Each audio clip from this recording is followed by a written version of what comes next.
વિસ્તારમાં ફરીથી આપણે આ સ્ટોલની આગળ એક બીજા આ દુકાનના વેપારી એટલે કે એમને આપણે પૂછવા જઈ રહ્યા છીએ કે કેવી રહી આ વખતની ખરીદી. બહુ સારી રહી છે અને આપણે કલીકોટમાં વિસ્તારમાંથી અને રાધેશ્યામ આટલા ટાઈમથી અત્યારે ઉત્તરાયણનો તમે સ્ટોલ નાખ્યો છે, બધા લોકો ખરીદી કરવા આવી રહ્યા છે. જ્યારે આજે ઉત્તરાયણનો જ પર્વ છે, ત્યારે બધા ઓલરેડી ખરીદી કરીને પતંગો ચગાવતા હશે, ત્યારે આજના દિવસમાં આજે કેવી ખરીદી છે એ જણાવો. બહુ સારી છે અને પવન પણ સારો છે, એટલા માટે ખરીદી સારી છે.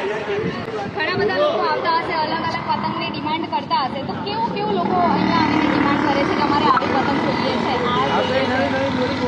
નવી બહુ માંગે છે બધા જ. અહીંયા ઘણા બધા તમે માંજા રાખો છો, તો તમારું ચાઇનીઝ દોરી કે પછી કાચવાળી દોરી તમે રાખો છો કે નથી રાખતા? ના, એ નથી રાખતા અમે નુકસાન ના થાય એ રીતે દોરી રાખીએ છીએ. ખૂબ જ સરસ કે અહીંયા આટલું મોટું સ્ટોલ લાગેલું છે, ત્યારે તમે જોઈ શકો છો કે ખરીદારીની સાથે અત્યારે જ્યારે આવી બધી માંગ થઈ રહી છે કે આવી દોરી હોવી જોઈએ